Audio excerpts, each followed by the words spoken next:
चैत्र शुक्ल प्रतिपदा से हिंदू नव वर्ष की शुरुआत होती है और उसी दिन से चैत्र नवरात्रि भी शुरू होते हैं।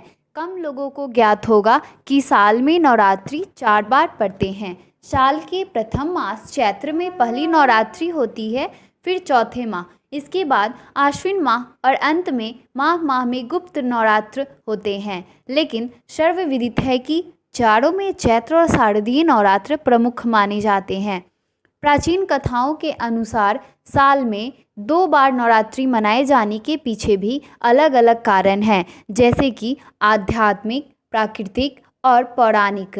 नवरात्र का त्यौहार साल में 2 बार मनाए जाने के पीछे प्राचीन कथाओं का उल्लेख भी पुराणों में मिलता है। माना जाता है कि पहले नवरात्रि सिर्फ चैत्र नवरात्र होते थे, जो कि ग्रीष्मकाल के प्रारंभ से पहले मनाए जाते थे।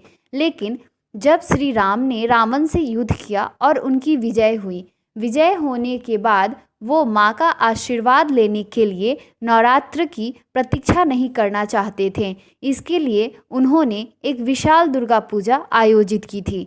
इसके बाद से नवरात्रि का पर्व 2 बार मनाते हैं।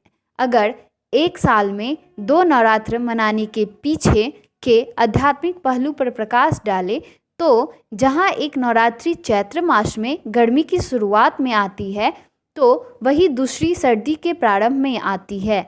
गर्मी और सर्दी दोनों मौसम में आने वाली सौर ऊर्जा से हम सबसे ज़्यादा प्रभावित होते हैं। कहा जाता है कि चैत्र नवरात्रि के पहले दिन ही आदि शक्ति पृथ्वी पर प्रकट हुई थी और ब्रह्मा जी से सृष्टि की रचना के लिए कहा। पौराणिक कथाओं के अनुसार भगवान विष्णु भी चैत्र नवरात्रि के तीसरे दिन मत्स्य का अवतार लेकर पृथ्वी की रचना की थी। इस नवरात्रि को हम रामनवमी के नाम से भी जानते हैं, क्योंकि इसी समय भगवान विष्णु के 7वें रूप अर्थात भगवान श्री राम का जन्म हुआ था।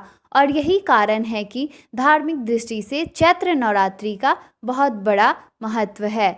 कहा जाता है कि चैत्र नवरात्रि के पीछे ऐतिहासिक महत्व के साथ साथ वैज्ञानिक महत्व भी है। प्राचीन भारत में लोग प्रकृति से कहीं अधिक बेहतर ढंग से जुड़े हुए थे, इसलिए पर्वों को मनाने के तौर तरीके में बदलते मौसम, शरीर, विज्ञान आदि का विशेष ध्यान रखा गया है।